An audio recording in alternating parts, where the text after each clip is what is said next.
आज दिनांक 4/4/2025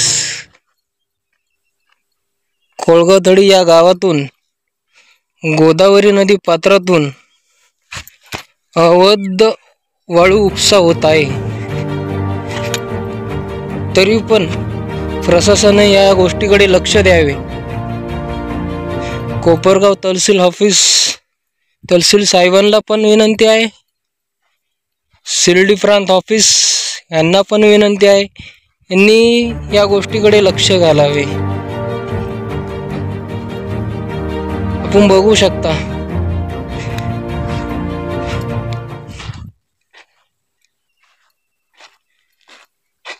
मोठ्या प्रमाणात उपसा होत आहे, तरी पण प्रशासनाचं लक्ष नाहीये।